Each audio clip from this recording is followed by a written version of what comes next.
Was a long time ago, longer now than it seems, in a place that perhaps you've seen in your dreams. For the story that you are about to be told took place in the holiday worlds of old. Now you've probably wondered where holidays come from. If you haven't, I'd say it's time you've begun.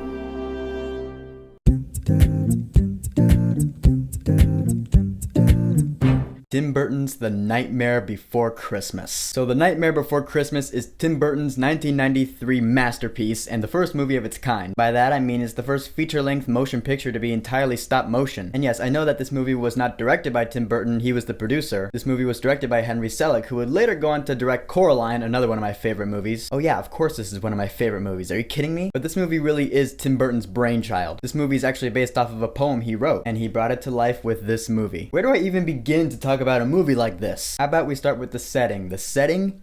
Halloween Town. The Nightmare Before Christmas takes place in a universe where each of our holidays has its own unique town full of citizens that spend the whole year hard at work creating this perfect holiday for us in the real world. So Halloween Town, you would figure, has ghosts, goblins, ghouls, every creature you can imagine that has something to do with Halloween and being spooked exists in Halloween Town. And sure, Halloween Town has a mayor, but who are we kidding? The main man around here, you know him, you love him, Jack Skellington. Who is Jack Skellington? He is the Pumpkin King, the physical embodiment of Halloween. And I love that. You know, with Christmas, we all know Santa Claus because he's the face of Christmas. But Halloween doesn't really have a face to it. You know, it's got jack-o'-lanterns and ghosts and skeletons and stuff like that, but it doesn't really have a character. So Tim Burton took it upon himself to create one. He's the master of fright and a demon of light, and he'll scare you right out of your pants. In a word, he's awesome. Honestly, one of the greatest fictional characters ever created in the history of mankind. Only thing is, he's getting bored of the same routine year after year. Every year around Halloween, he does the same old thing, scaring people because that's what he does. And God knows how long he's been doing it, probably centuries or something. You would imagine he would get pretty bored. I mean, the scene with Jack's lament is just iconic at this point. Because when you hear the words "The Nightmare Before Christmas," the image of Jack on that spiral hill comes into your head. That's just how the world works. And yeah, this film is a musical. It has one of the best soundtracks ever made, written of course by Danny Elfman, who actually provides the voice of Jack when he's singing. When he's talking, you know, with just regular dialogue, he's voiced by Chris Sarandon, but when he's singing, that is all Danny Elfman, baby. So what is a Pumpkin King to do when he's itching for a change in his life? That is when he discovers Christmas Town, this entire new world of things he's never even dreamed of before. We're talking snowflakes, we're talking snowmen, Christmas trees, and of course, Santa Claus. This is exactly what he needs to feel alive again, so to speak. So he comes back to Halloween Town and he shows everyone what he found. And yeah, all the citizens seem to like it, but Jack is really just starting to become obsessed with this concept of Christmas. It's buzzing in his skull. He's like, yeah, I like all this cool stuff, but what am I gonna do with it? And then it comes to him. He decides he's going to take over Christmas this year. So he gets to work. He gives everyone jobs. Some citizens are in charge of wrapping presents, others are in charge of music, and everyone seems to be really down with this idea with the exception of Sally. Now, Sally is a rag doll created by Dr. Finkelstein, who is like kind of a play on Dr. Frankenstein, but Sally has a crush on Jack Skellington. She only wants what's best for him, and she sees in a vision that she gets that this Christmas he's planning is not gonna go well at all. It's a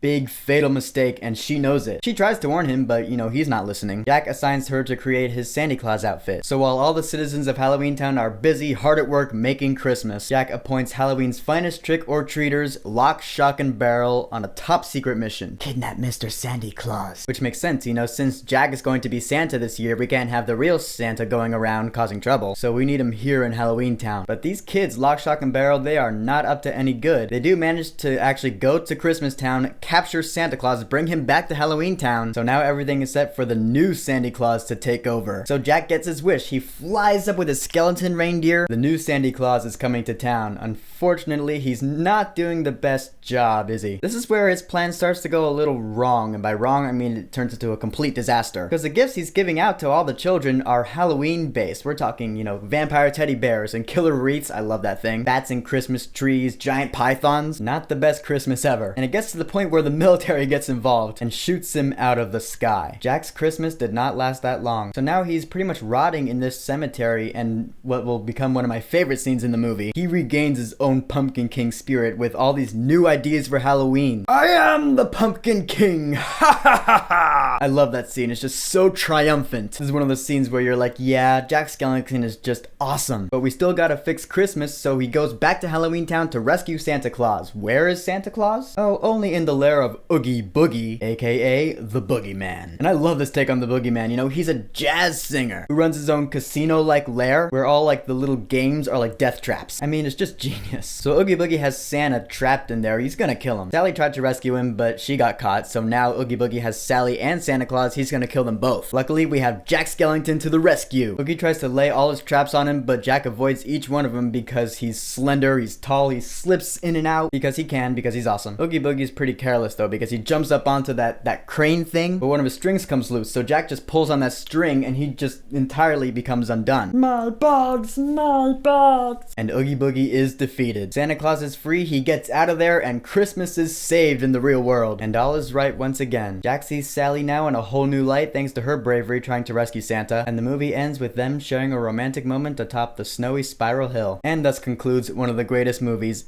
ever made. No, seriously, this movie's like a 20 out of 10. And yeah, it might be my nostalgia talking because I grew up with this movie. I've been watching it ever since I was a kid, but every time I watch it, it still holds up. I've probably watched this movie more times than I've watched any other movie. At least it's one of the movies I've watched the most in my life, for sure. It's also probably the shortest movie I've ever heard of. It's like an hour and 15 minutes. You could say it might benefit from being a little longer, but honestly, I don't want it to be dicked with, like, at all.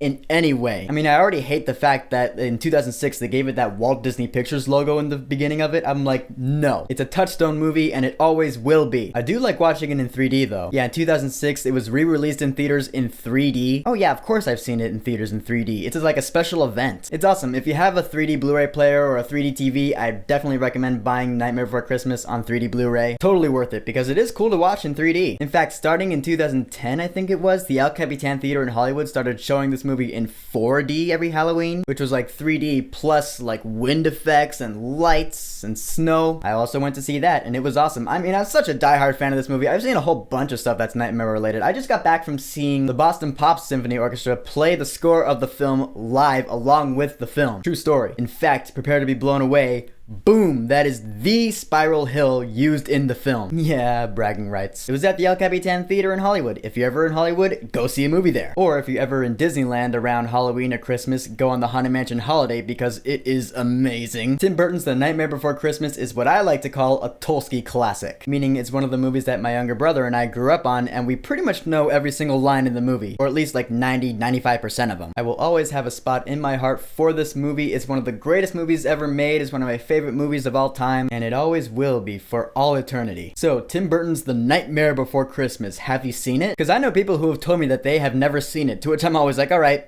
here's Netflix, go watch it. So have you seen it? And if you have, what do you want to say about it? Here's your chance to just lay it all out and speak your praises about The Nightmare Before Christmas. So whatever you want to say about it, go ahead and leave a comment. And don't forget to subscribe. Happy Halloween.